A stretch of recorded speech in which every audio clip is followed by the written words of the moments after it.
Inkuru nziza kuri bose. Inkuru nziza kuri bose ni ikiganiro utegurirwa kongera ugashikirizwa n'ishirahamwe Trans World Radio y'u Burundi. Wumva uremerewe ku mutima? Woba uruhijwe n'ivyaha? Akira umwami Yesu aguha amahoro.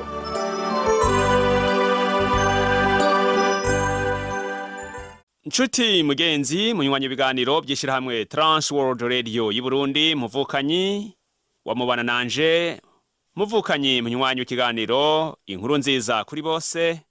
Mishenta mubano ndakuramukije kandi ndanezerewe cyane kuri aka kanya ndonse ko kugira ngo ndongere kuyaga nawe amajambo y'Imana, kandi ndakwifurije guhezegeranwa nanje muri no mwanya tugiye kumarana. Nk'uko bizi mukundwa, turi mu minsi twibuka iduzwa ry'umwami wacu Yesu Kristo ajanwa mu ijuru. Ni umunsi mukuru udasanzwe mu buzima bw'abizera Kristo, kuko tuzi ko hariho igikorwa cari caramuzanye none yagisozereye akaduzwa mu ijuru, kandi hari ibindi bihe twama twitegurira nk'ukugaruka kwiwe aje kudugana ishengero. Ntatevye rero amajambo dusangira uno munsi tuyasanga mu butumwa bwiza uko bwanditswe na Mariko igice ca 16, turahera ku murongo wa 19 tugeze ku murongo wa 20. Ano majambo aravuga ngo Yesu aduzwa mu ijuru. Kandi umwami Yesu ahejeje kubibabarira, aduzwa mu ijuru, avyagira iburyo bw'Imana.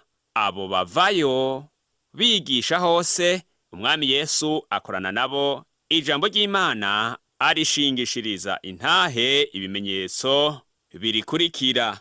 Uno murongo wa 19 dusomye hatubwiye ngo Yesu amaze kubibabarira. Mbega ibyo babarira vyari biki? Ibi yababarira nibidusanga ku murongo wa 15 ahejuru gatoyi. Havuga ngo arababarira ati mugende muje mu bihugu vyose, mubwire abaremwe bose ubutumwa bwiza. Tubona ibintu bitatu nyamukuru yakoze. Icambere yarabarungitse abatuma mu gikorwa, mission. Kandi muri ico gikorwa tuhabona ibintu bibiri nyamukuru. Tubona ko ibyo yabatumye gukora bari kubikorera mu bihugu vyose kandi kubaremwe bose. Ikindi ico bazokora ni kuvuga ubutumwa bwiza. Ica kabiri muri bya bintu bitatu nuko yabahaye urutonde, agenda rw'ivyo bazokora n'ingene bazobikora hamwe n'ingaruka yavyo. Yababwiye ngo uwizera akabatizwa azokizwa, uwutizera azotsindwa n'urubanza. Ica gatatu yababwiye ivy'ububasha abizera bazogira uhereye no kuri abo bigishwa nyene. Yavuze ngo bazosenda abadayimoni mu izina rya Yesu Kristo, bazovuga indimi nshasha, bazofata inzoka, ngo nibanywa ikintu cica ishano ntibazopfa, ngo bazorambika ibiganza ku barwaye bakire. Mugenzi, Luka wewe atubwira ko Yesu Kristo yabibukije ibyanditswe muri Bibiliya vyose bivuga ku buzima bwiwe bwose.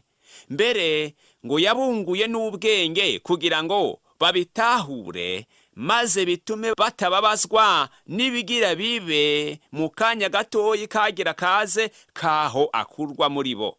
Ibindi bari kurangura nibi tubona mu butumwa bwiza uko bwanditswe na Luka igice ca 24 ku murongo wa 47. Yabwiye ngo bavuge iby'ukwihana no guharirwa ivyaha mu mahanga yose uhereye i Yerusalemu.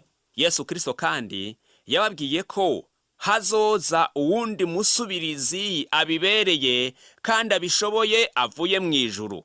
Uwo yavuga yari mpwemu yera.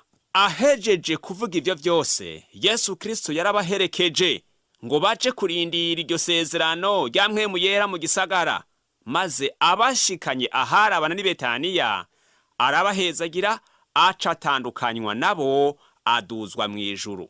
Mariko aranatomora neza iryo juru yaroyemwo ahariho, avuga ngo ni iburyo bw'Imana. Mugenzi, iduzwa rya Yesu Kristo ryerekanye isozerwa ry'igikorwa gihambaye cari camuzanye kw'isi.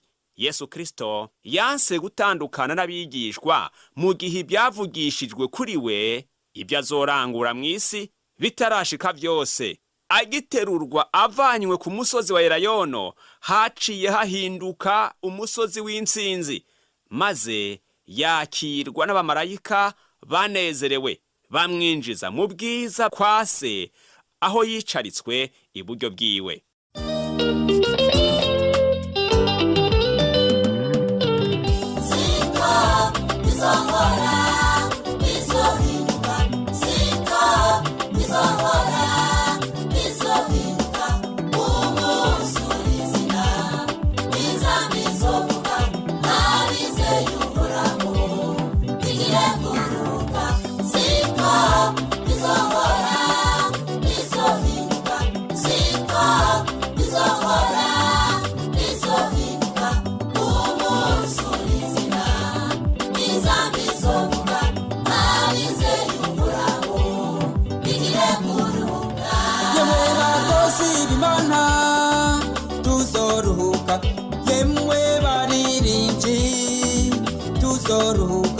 Yemwe shengelo kimana tuzoruhuka umusulisina insambi zovuga abize yuhoraho bigire kuruhuka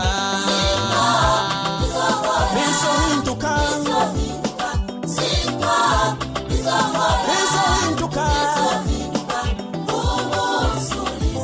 insamba izovuga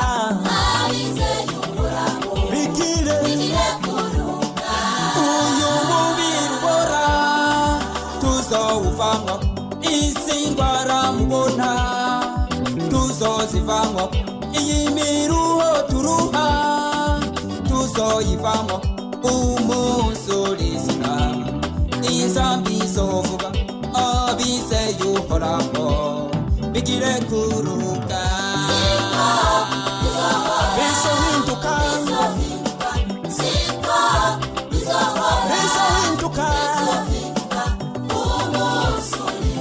insamba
izovuga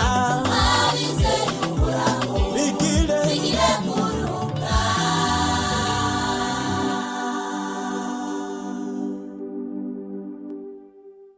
Icatumye Yesu Kristo aduzwa kirimwo ibintu bine. Ubwa mbere yagiye kudutegurira ibibanza tuzoshikiramwo. Mwibuke ko yavuze ngo imuhira kwa data hariho amazu menshi, ngo yabatariho mbarabibabwiye ngo kuko ngiye kubategurira ahanyu. Ubwa kabiri yagiye gutunganya no kuganza byose mu cubahiro c'Imana hamwe no gutangura igikorwa c'ubuhuza. Ica gatatu, yagiye kugira ngo akomeze gusengera abo bose baza ku Mana baciye kuri we. Ubwa kane, yagiye kurungika mpwemu yera ngo aze kuba mu bantu biwe kandi aturongore mu kuri kose. Uyo mpwemu yera yaje nk'umuti canke nk'inyishu y'ubukene duhora twiyumvamwo mu mitima, yaje nk'inyishu y'imbeho canke ubukonje tugira mu vy'Imana uko duhora tunyerera kenshi tukava mu mabwirizwa y'Imana n'ubugombe bwiwe. Mu butumwa bwiza bwanditswe na Luka 24 ku murongo wa 52 tubona ko babigishwa baciye bamusenga maze bataha buzuye akanyamuneza kenshi. Mariko we yongera ko ngo bagiye bigisha hose ngo kandi umwami Yesu nawe naho yarabavuyemwo ngo yakorana nabo ntabwo babagira bariko bavuga ivyiwe bamushingira intahe kuko yari yabahezagiye kandi ibiganza yabarambitse ko byabateye kutagira ubwoba no kutiyumva ko bari bonyene. Kandi ngo ijambo bavuga ry'Imana ryakurikirwa n'ibimenyetso n'ibitangaza byemeza abantu ko intumwa zifise Imana y'inyenkomezi. Haleluya! Icompa jewe nawe tukaba turangwa n'akanyamuneza nk'akaza ntumwa igihe turiko dukorera Imana. Yesu yasize akanyamuneza kenshi mu bigishwa kuko bari bamubonyemwo umurongozi, ababara biwe akabitangira no mu rukundo.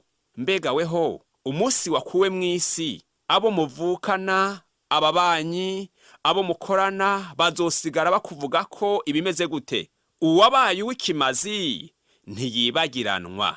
Nshuti yanje, umuntu yabaye uw'ikimazi ntiyigera yibagiranwa mu bwenge bw'abantu. Nshuti yanje, ukwicazwa kwa Yesu Kristo iburyo bw'Imana ni ikintu cari gikwiye kuzura ubuzima bwacu bwo muri kubu, kandi nk'uko umusaraba wari ukwiye kuzuzwa mu myandiko z'amateka, ni ikintu cari gikwiye kuzura ubuzima bwacu bwo muri kubu. Kandi nk'uko umusaraba wari ukwiye kuzuzwa mu nyandiko z'amateka yakahise, ukugaruka kwa Yesu Kristo nako kwari gukwiye kuzura mu bivugwa kuri kazoza kose, abantu bakamenya iby'urubanza ruzobaho. Nkundira mugenzi, twongere twihweze ico twigera mwiduzwa rya Yesu Kristo. Ubwa mbere, mu kuduzwa Yesu Kristo yarashizwe hejuru, ahawe icubahiro kidasanzwe nk'umuntu. Ahubwo Yesu Kristo yarasubiye imuhira iwe hamaho, yamara yatahanye ivyo atari yarazanye igihe yavayo. Ubu muntu yagiye ari umuntu, yari umwana w'Imana ahoraho, jambo rizima rihoraho, uwahoranye n'Imana kandi akaba Imana, uwavuye mw'ijuru akaza kw'isi kumenyekanisha se. Ariko yari ijambo yigize umuntu, umuntu Kristo Yesu yaduganywe agasubira kwa se. Yagiye kudutegurira ivyicaro kugira ngo ahari natwe tuzohabe. Ica kabiri twigira kuri iryo duzwa, tubona umukiza ari mu karuhuko. Nyuma y'igikorwa yakoreye ku musaraba, Yesu Kristo yagiye kuruhuka, atari uko yarakeneye kuruhuka, ariko kubera ko yarangije icari camuzanye kandi Imana ikaba yaravyemeye. Ica gatatu twiga nuko Yesu Kristo yaduganywe tumubonamwo umuherezi mukuru aguma dusengera. Ibi bisigura ko Kristo umukiza wacu kandi ari we kimazi catangiwe ibyaha byacu ariho mu bwiza bw'Imana. Ica kane twiga, muri Yesu Kristo yaduganywe mw'ijuru tubona umufasha atigera arambirwa, atwitwararika. Ukuboko kw'iburyo kuhoraho gufise ubushobozi burengeje butuma adushoborera vyose. Nshuti yanje, kuzuka hamwe no kuduzwa bya Yesu Kristo ni ibintu bihambaye ivyizigiro by'abakristo bishingiye ko, kuko byerekana intsinzi abakorera Imana bagira mu ntambara zo mw'isi. Izo ntambara zisozererwa n'umunezero abanesheje bazogira bicaranye n'umwami wabo Yesu Kristo iburyo bw'Imana ihoraho. Uku kwicazwa iburyo bw'Imana nako kwerekana ubwa mbere iteka n'icubahiro byahawe umwami wacu. Ica kabiri vyerekana ukwimikwa ku ngoma. Iyo uravye iceti ntumwa Paulo yandikiye abanyefeso igice ca mbere ku murongo wa 20 kugeza ku murongo wa 22 havuga ngo uko yakoreye muri Kristo hamwe yamuzura mu bapfuye ikamuvyagiza iburyo bwayo ahantu ho mwijuru, imushize hejuru cane y'ubukuru bwose, ububasha bwose, ubushobozi bwose, ubwami bwose n'izina ryose rivugwa, si muri iki gihe gusa ariko no mu kizoza. Kandi yamushikirije byose ibishira munsi y'ibirenge vyiwe, kandi muha ishengero ngo abe umutwe waryo wo gusumba byose, niryo mubiri wiwe kunengesera byose hose. Rero ukwicajwe iburyo bw'Imana kwerekana ukwimikwa ku ngoma ngo aganze vyose, ibyo mw'isi n'ibyo mwijuru, hamwe n'ishengero ry'Imana yacunguje amaraso yiwe. Mu butumwa bwiza uko bwanditswe na Yohana 3 ku murongo wa 35 havuga ngo se arakunda umwana, yamuhaye byose abishira mu kuboko kwiwe.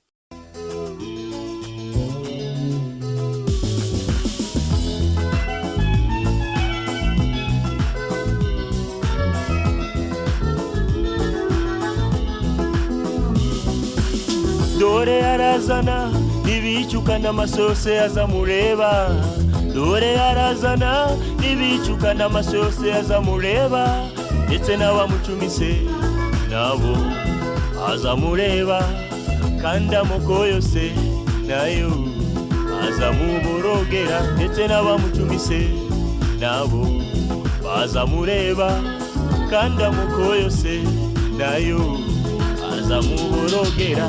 Dore arazana ibicuka n'amasose azamureba, dore arazana ibicuka n'amasose azamureba, ndetse n'abamucumise ngabo azamureba, kandi amoko yose nayo azamuborogera, ndetse n'abamucumise nabo azamureba, kandi amoko yose nayo azamuborogera.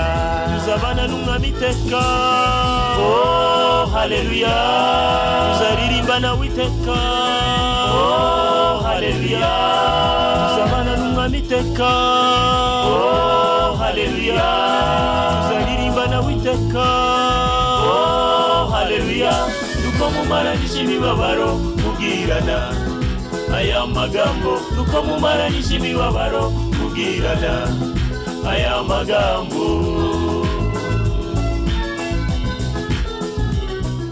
Ica gatatu cerekanwa nuko kwicazwa iburyo bw'Imana kwa Yesu Kristo ni amahoro n'umunezero abamwizeye bazomuronkamwo, kuko ategeka vyose bikamwumvira. Njuti yanje, mu gusozera twabonye ko Yesu Kristo yaduganywe kuko yararangije igikorwa cari camuzanye kw'isi. Yesu Kristo yatewe iteka ahabwa icubahiro cinshi mu kwicarikwa iburyo bwa Se. Yesu Kristo yashizwe hejuru ku neza yacu, kuko mu Baheburayo 9 ku murongo wa 24 havuga ngo ni kugira ngo aduserukire imbere y'Imana, kandi yagiye kudutegurira amazu tuzobamwo. None rero idudwa rya Yesu Kristo umwami wacu, wewe uriha agaciro kangana gute? Ako gaciro kabonekera mu buzima ubayemwo, bugaragaza imigenderanire ufitaniye n'Imana. Ibi twigiye kwiriduzwa ry'umwami wacu Yesu, ubwa mbere bidufasha kwirinda ngo ntidutwarwe n'inyigisho mbi zititura ukuri kw'ivyabaye, ko yaduganywe mw'ijuru, ko na nubu ariho mw'ijuru, kandi afise umubiri ariko udapfa, ko naho abyagiye iburyo bwa Se uyu munsi agaragara hose, kandi akabana natwe, agakorana natwe, abaho mu kwizera kwacu, mu bwenge bwacu, no mu bigumbagumba byacu, abaho mw'ishengero mu buryo bwa mpwemu yera, kandi ko tuzobana nawe inyuma y'izuka. Ko Yesu Kristo yatwitangiye imbere kuduzwa, bikwiye gutuma duhindura inyifato mu kumuha icubahiro kimubereye, hamwe no kumuhimbaza tumutinya kandi tumwumvira. Bitwigisha ko dufise ubushobozi bwo kunesha Satani, kuko Yesu Kristo yamwambuye ibirwanisho vyose n'inkomezi zose igihe yazuka mu bapfuye. Twarahawe intsinzi. Haleluya! Ibyo twigiye kwiduzwa ry'umwami Yesu bikomeza ukwizera hamwe n'ivyizigiro byacu ko ata na kimwe twomuburana. Kuba tumufise bitwigisha kandi ko kuba tumufise nk'umuhuza wacu n'Imana kandi adusengera bitumara ubwoba bwose, bigatuma tuzana imitwaro yacu ku Mana tudatinya kandi twizeye inyishu. Ibyo twize kwiduzwa rya Kristo bituma dukura imitima yacu ku bintu by'isi bidahaza, maze tukayishira ku by'ijuru iyo Kristo ari iburyo bw'Imana, tukamuhanga amaso kuko ari we ugutabarwa kwacu kuvako. Nshuti yanje, ndakwipfurije gushishikara wigishwa na mpwemu yera ku bijanye n'iduzwa rya Yesu Kristo, ariko kandi ndakwipfurije gushikama ngo umwemangire mu buzima urimwo nk'umwigishwa wiwe by'ukuri.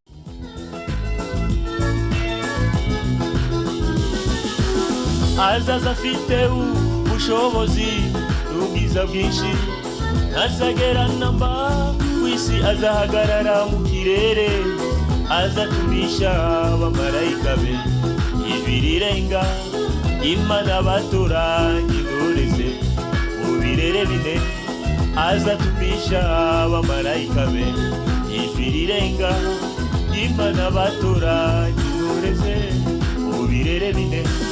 Azaza afite ubushobozi n'ubwiza bwinshi, ntazagerana mba kw'isi, azahagarara mu kirere, azatumisha abamarayika be ijwi rirenga, Imana batoranye intoreze mu birere bine, azatumisha abamarayika be ijwi rirenga, Imana batoranye intoreze mu birere bine. Tuzabana n'umwami iteka, oh haleluya, tuzaririmba nawe iteka, oh haleluya, tuzabana n'umwami iteka, oh haleluya, tuzaririmba nawe iteka, oh haleluya. Nuko mumaranisha imibabaro mubwirana aya magambo, nuko mumaranisha imibabaro mubwirana aya magambo.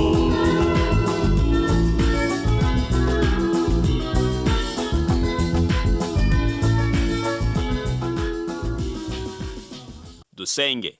Habwa icubahiro Yesu Kristo, urakibereye kuko nanone wagihawe n'Imana Data wa twese ari we So, amaze kukudugana akakwicarika iburyo bwiwe.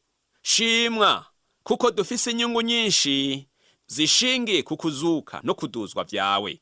Uradukunda bihebuje kuko umaze kuducungura, n'ubu uguma udusengera.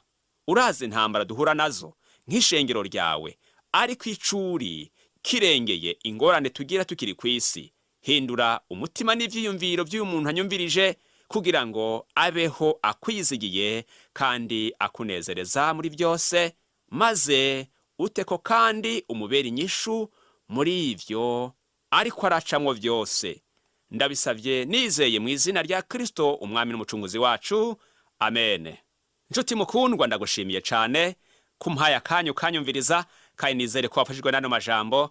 Kaze ku ntererano iyo ari yo yose ugira kugira ngo twigishanye, naho ubutaha Yesu aduhana umugisha.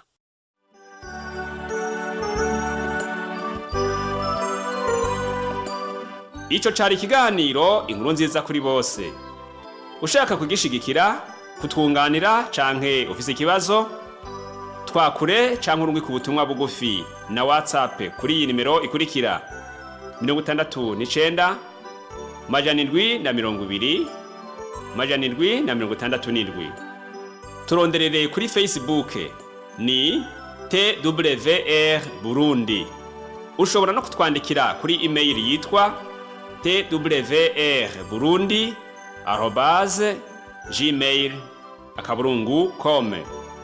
Ushobora no kutwakura kuri nimero 22 24 26 57 ku masaha y'akazi. Imana iguhezagire.